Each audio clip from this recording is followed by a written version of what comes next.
Halo dan selamat datang kembali. Pernah kepikiran nggak sih gimana caranya lembaga survei bisa nebak hasil pemilu cuma dengan nanya ke ribuan orang? Atau kok bisa perusahaan raksasa tahu banget produk apa yang kita mau? Nah, rahasianya itu ada di satu hal penting, teknik pengambilan sampel. Dan hari ini, kita akan bedah tuntas konsep ini. Ini dia rencana kita. Kita mulai dari masalah utamanya. Kenapa sih kita butuh ini? Terus, kita akan lihat ada dua jalur utama dalam mengambil sampel. Kita akan telusuri satu persatu sebelum akhirnya kita bandingkan keduanya secara langsung. Yuk kita mulai.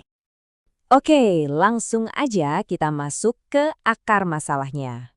Coba deh bayangin, Anda mau tahu pendapat semua warga Indonesia. Itu ada ratusan juta orang. Atau Anda mau tahu apa pendapat setiap pelanggan sebuah merek. Wah, mustahil kan nanyain mereka satu persatu? Terus gimana dong caranya kita bisa tahu apa yang ada di pikiran mereka semua? Jawabannya ternyata sederhana tapi luar biasa efektif. Karena nggak mungkin kita tanya semua orang. Ya kita ambil aja sampelnya. Kita pilih sekelompok kecil orang yang kita harapkan bisa mewakili keseluruhan kelompok besar tadi. Nah, inilah intisari dari teknik pengambilan sampel. Kalau mau pakai istilah resminya, teknik pengambilan sampel itu adalah sebuah proses untuk memilih sebagian kecil atau sampel dari sebuah kelompok yang jauh lebih besar atau populasi. Tujuannya, biar sampel yang kecil itu bisa kasih kita gambaran tentang keseluruhan kelompoknya. Nah, disinilah ceritanya jadi seru.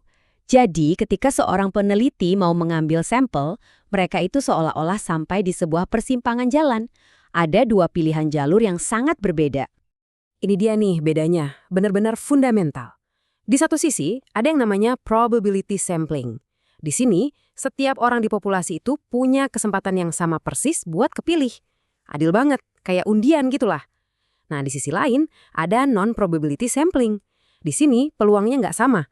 Pemilihannya itu didasarkan sama hal lain, bukan keacakan murni. Yuk, kita coba telusuri jalur yang pertama, jalur acak. Ini adalah metode yang jadi andalan kalau tujuannya adalah buat dapat gambaran paling akurat dari seluruh populasi.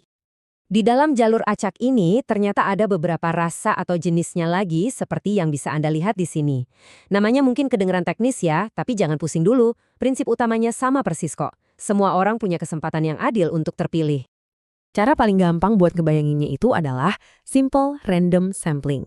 Ini tuh bener-bener kayak kita masukin semua nama orang ke dalam topi raksasa, terus kita kocok dan kita ambil satu nama. Udah, sesimpel itu. Bener-bener adil dan 100% acak. Dan ini dia nih, kekuatan super dari jalur ini.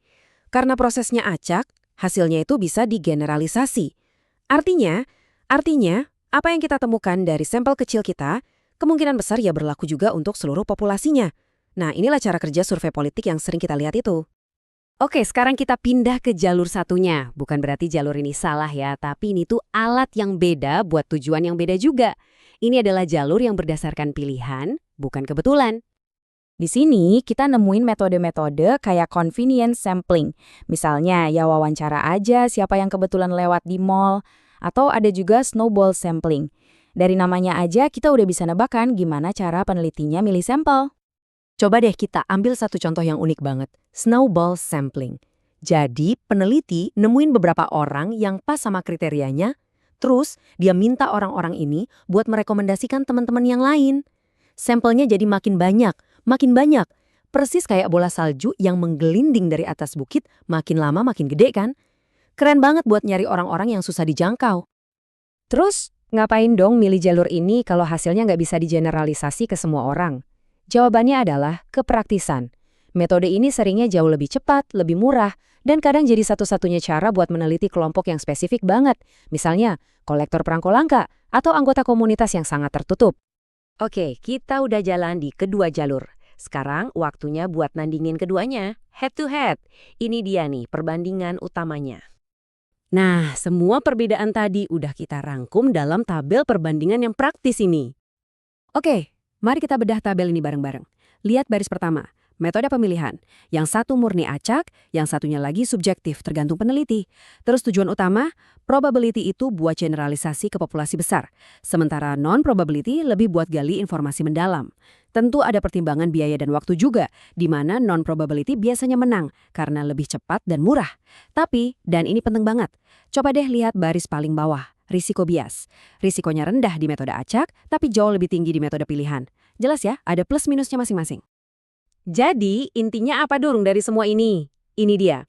Cara seorang peneliti memilih sampelnya itu secara langsung menentukan seberapa kuat kita bisa percaya sama kesimpulan penelitian mereka. Studi yang pakai probability sampling bisa bikin klaim yang lebih luas dan lebih kuat tentang seluruh populasi. Nah, ini dia kekuatan baru buat Anda. Lain kali kalau Anda baca hasil survei atau jajak pendapat, jangan cuma lihat angkanya aja. Berhenti sebentar dan coba tanyakan, gimana ya cara mereka milih sampelnya? Karena sekarang Anda tahu persis kalau jawaban dari pertanyaan itu mengubah segalanya.